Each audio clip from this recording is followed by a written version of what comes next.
سوال یہ ہے کہ جو کورین ہیں، چائنیز ہیں، جیپنیز ہیں، وہ جو دنیا جہان کی نجس چیزیں کھاتے ہیں، کیکڑے اور سانپ، بچھو، پتہ نہیں کیا کیا کھا جاتے ہیں، گند کھاتے ہیں، اور اس کے بعد وہ بندے کے پتروں کی طرح کام کرتے ہیں، اور ہم رزق حلال کھاتے ہیں، اور ہمارے اندر majority of the people don't want to work, ان میں ہڈ حرامی ہے، ہمارے اندر ڈیڈیکیشن کا فقدان ہے، we are not committed to work.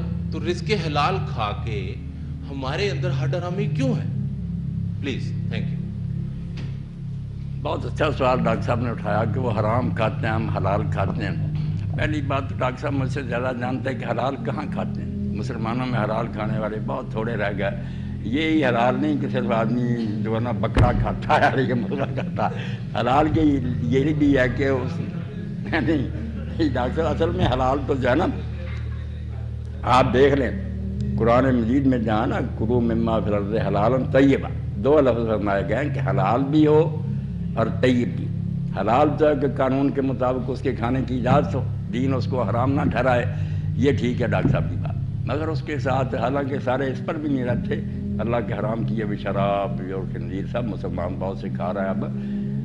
مگر دوسری بات جو طیب کہی گئی نا، یہ بہت ضروری ہے کہ وہ حلال ہونے کے ساتھ طیب بھی ہے، اس میں کوئی غلط چیز کی ملاوٹ نہیں ہوگی. آپ نے کسی کا حق چھین لیا، چوری کی ہے، کرپشن کی ہے، رشوت کھائی ہے، ڈیوٹی دی نہیں، تنخواہ کے لیے آ جاتے ہیں، دستخط کر جاتے ہیں.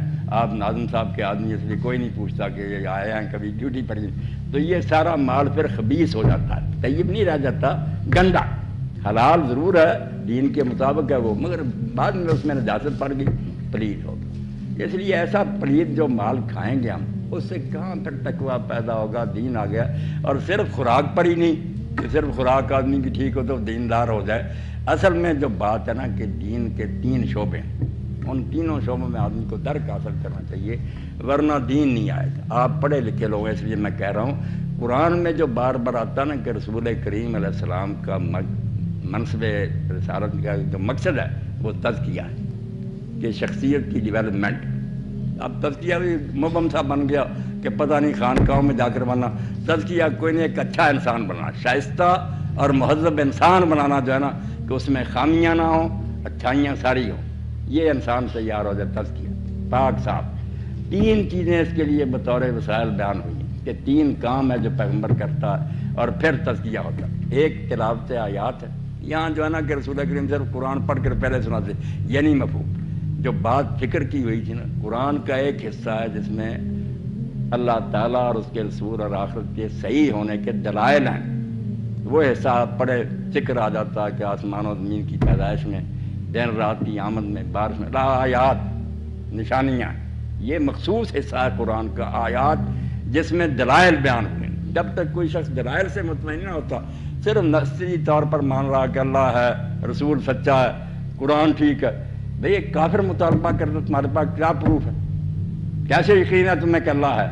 اور کیسے پتا کہ وہ ایک ہی ہے؟ رسول کے سچے ہونے کا تمہارے پاس کیا ثبوت ہے؟ یہ ہے بصیرت جو ان آیات سے حاصل ہوتی، باقی ٹکڑے قرآن کے نہیں جن میں دلائل بیان ہوئے. دن کے آخر میں لا آیات لقوم یؤمنون، لا آیات لقوم یتفکرون، کہ ان میں دلائل ہیں غور و فکر کرنے کی. پہلا حصہ دلائل کا ہے. ہر شخص کو چاہیے کہ وہ صرف تقلیدی ایمان نہ رکھے کہ مانتے آ رہا ہے، نئے سرے سے ایمان حاصل کرے، خود تحقیق کرے کہ دین واقعی سچا بھی ہے. ہر گروہ کہتا ہے ہمارا مطلب ٹھیک ہے، ہم مسلمان کیوں کہتے ہیں کہ ہمارا ہی صحیح ہے؟ دلیل ہونی چاہیے. اور دوسرا ہے یعلمہم الکتاب، تعلیم کتاب کرتا ہے. یہاں بھی کتاب سے سارا قرآن نہیں مراد، کتاب قرآن مجید کا وہ حصہ ہے جس میں شریعت بیان ہوئی، حلال و حرام. پھر ضابطہ دیتا ہے کہ جب تم نے حق مان لیا تو یہ کام کرنا ہے، یہ نہیں کرنا. ان آیات میں آ جاتا ہے کتب علیہم القتال، کتب علیکم السلام، لکھ دیے گئے. یہ شریعت ہے. یہ جو آپ سنتے رہتے ہیں نا کہ صوفیہ کہتے ہیں طریقت حقیقت معرفت ہے، وہ قرآن ہی. معرفت دلائل، پہلے دلائل سے پہچانو کہ دین برحق ہے. طریقت ہے کہ پھر طریقہ معلوم کرو کہ عبادت سر انجام کیسے دینی، زندگی میں چلنا کیسے. اور تیسری بات ہے پھر حکمت، کہ اگر آدمی احکام بھی سیکھ لے کہ صبح سے شام تک کھانا پینا نہیں، مباشرت نہیں کرنی، روزہ ہو گیا، یہ کتاب ہے، قانون. مگر حکمت کیا کہ تقویٰ پیدا ہو. فلاسفی کیا؟ اس کی رمز کیا ہے کہ کیوں بھوک پیاس پڑتا ہے کہ تم میں تقوی پیدا ہو. یہ تیسری بات پھر حکمت کی ہے. قرآن سے باہر نہیں ہے. آیات دلائل ہیں، کتاب شریعت ہے، لا، اور حکمت ہے اس کی خاص. جب تک کوئی شخص فلاسفی سمجھ کر کوئی کام کرتا ہے نا حکمت، اس وقت امتیں سیدھے راہ پر رہتی ہیں. پہلے حکمت گم ہوتی ہے، رسم رہ جاتی ہے. کتاب پر لوگ کچھ نسل عمل کرتی ہیں. نماز روزہ ظاہری رہتا ہے، مگر وہی بات رسم اذان تو رہ گئی، روح بلالی نہ رہی. روح ختم ہوتی، پہلے روح ختم ہوتی ہے امتوں میں، رسم رہ جاتی ہے. رسم بھی پھر کچھ دور کے بعد لوگ اکتا جاتے ہیں. اس سے کیا یار پلے پڑتا، ہم مسجد میں جا کر ماتھا رکھ دیں، کیونکہ روح نہیں ہوتی، بیزار ہو جاتے ہیں. پھر وہ سارا تباہ ہو کے رہ جاتا ہے. یہ تین کام جو پیغمبر علیہ السلام کے ذمہ ہے نا، کہ وہ تلاوت آیات کرے، دلائل دے اپنے سچے ہونے کے، تعلیم کتاب کرے کہ پھر لوگوں کو شریعت سکھائے، اور ساتھ ان کی فلاسفی اور حکمت بیان کرے کہ کوئی کام خام خواہ تم پر نہیں ٹھونس دیا گیا، اس میں یہ حکمت ہے. اور آپ حکمت کے لیے شاعر نہیں، اللہ کی حجت البالغہ، امام غزالی کے احیاء علوم الدین، ان کو پڑھیں. پھر آدمی ان چیزوں کو بوجھ نہیں سمجھتا کہ نماز میں کیوں پڑھوں. میں کہتا ہوں جیسے آپ پیاسے ہوتے پانی کی طرف لگتے ہیں نا، اس طرح بے چین ہو جائیں گے کہ نماز کے بعد تو بغیر مزہ ہی نہیں آئے. رکوع نہیں کروں گا تو یہ بات کیسے حاصل. یہ صدیوں ہو گئیں کہ علماء نے یہ فلاسفی بیان کرنی چھوڑ دی، شریعت بیان کر رہے ہیں یہ نہ کرو یہ نہ کرو، آگے نہیں بتاتے کہ کیوں کا جواب نہیں ملتا. اب انسان باشعور ہے، مخلوق ہے، جب کیوں مطمئن نہیں ہوتا وہ پھر کام نہیں کر سکتا. اس لیے دین کے یہ حصے ہو جائیں تو پھر ڈاکٹر صاحب یہ صرف بکرا کھانے سے ہم نیک بن جائے، وہ کیکڑا کھانے سے برے بن، یہ نہیں بات.